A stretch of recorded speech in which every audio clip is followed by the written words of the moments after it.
I'm Julia, and in this video I'm going to tell you a little bit about my string quartet number 18.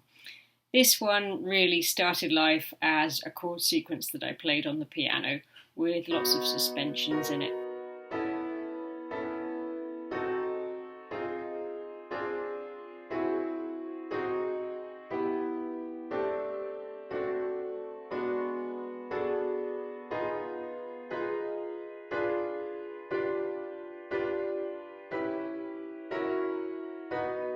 I wanted it to be quite a subtle piece which just plays on these shifts in the harmonies to take us to places we don't necessarily expect.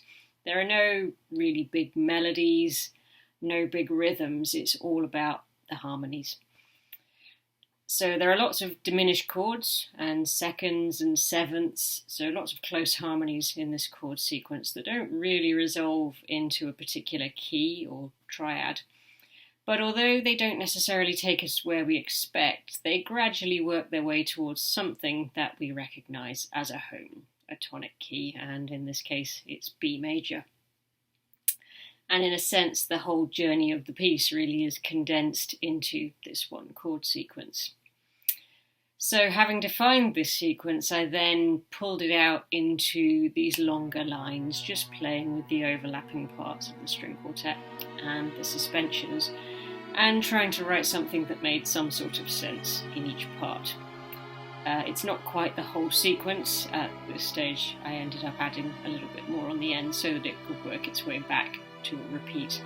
But this really is the basis of what each part is playing throughout the piece.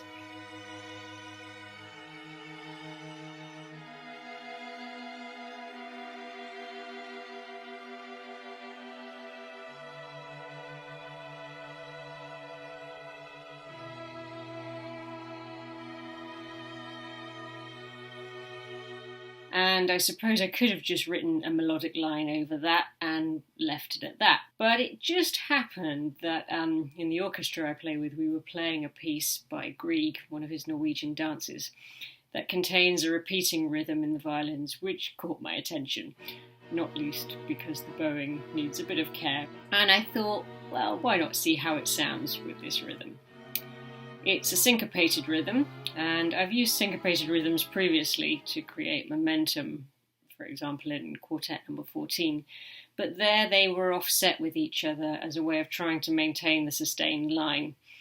Here everyone's playing the rhythm together, and I think I'm still looking for something fairly sustained, but I'm relying on the harmony and the suspensions to achieve it this time, rather than the rhythm. And the result is something that feels very minimalist. It's quite meditative.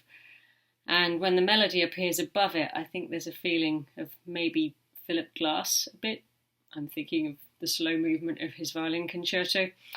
Or maybe even without the melody, I'm thinking all the way back to Beethoven's 7, the slow movement of that. Obviously that's not syncopated, but there's something of that feel that I think I was trying to capture here. Once this pattern is established, which is what the first 16 bars do, the structure of the piece is very simple. It ebbs and flows a bit, but basically I'm trying to maintain this meditative feeling throughout. So we get the same thing repeated another 7 times, but with long sustained melodic lines joining in, and they are very simple. There's very little movement within them, and really they're just adding more suspensions, more harmony to what's already going on underneath. To begin with, we get one of these sustained lines while the other 3 parts continue with the syncopated rhythm, and each part gets its turn. And gradually the dynamic builds. And then from E we get 2 parts, the first violin and the viola, playing these sustained lines while the others continue with the rhythm. And again the parts swap at F, so everyone gets their turn. But eventually it starts to die away, and at G we return to quiet minimalism, and it slowly just peters out.